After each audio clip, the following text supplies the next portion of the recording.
வஞ்சகம் பெற்றெடுத்த வஞ்சகத்துக்கு 100 வயது. திருட்டு ரயிலில் வந்த உனக்கு இவ்வளவு சொத்து ஏது? ஆம், அவர்தான் கலைஞர், அவர்தான் கலைஞர். பத்மாவதி போன பிறகு குடங்குடமாய் கண்ணீர் வடித்தாய்.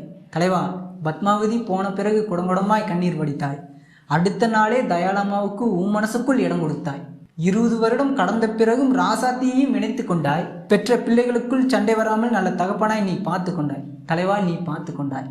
அழகிய தமிழ் பேசி தமிழரென்று சொல்லி வந்த தலைவா, அழகிய தமிழ் பேசி தமிழரென்று சொல்லி வந்த ஆந்திரா ஓங்கோலிலிருந்து வந்ததை மட்டும் நீ மறைத்து வந்த. தமிழர்களுக்கு துன்பத்தை மட்டுமே நீ தந்த. விஞ்ஞான ஊழலை யாரிடமிருந்து கற்று வந்த. விஞ்ஞான ஊழலை உன் குடும்பத்துக்கே சொல்லித்தந்த. தலைவா, உன் குடும்பத்துக்கே நீ சொல்லித்தந்த. தலைவா, நீ வளர்க்க மறுத்தாய் தமிழ்மொழியே. நீ வளர்க்க மறுத்தாய் தமிழ்மொழியே. நீ பாராளுமன்றம் வரை வளர்த்து விட்டாய் கனிமொழியே. நீ எழுதி எழுதி ரசித்தாய் வான்கொடியே. தமிழ் தமிழ் என்று சொல்லி சொல்லியே தமிழனுக்கு நாமம் போடுவதில் நீதான் கில்லியே. தலைவா, மஞ்சத்துண்டு போட்டுக்கிட்டு மல்லாக்க படுத்தியே. மஞ்சத்துண்டு போட்டுக்கிட்டு மல்லாக்க படுத்தியே. போர்தான் நின்றுச்சுன்னு பச்சை பொய்யத்தான் நீ சொன்னியே. பதவிக்காக கால் கெடுக்க டெல்லியில் போய் நின்னியே. எல்லோருக்கும் ஊற்றி கொடுத்த சாராய தண்ணியே. மங்கள இசையுடன் காவிரியில் நீ போய் சேர்ந்தியே. தலைவா, நீ போய் சேர்ந்தியே. மறக்குமா நெஞ்சம்? தலைவா, மறக்குமா நெஞ்சம்?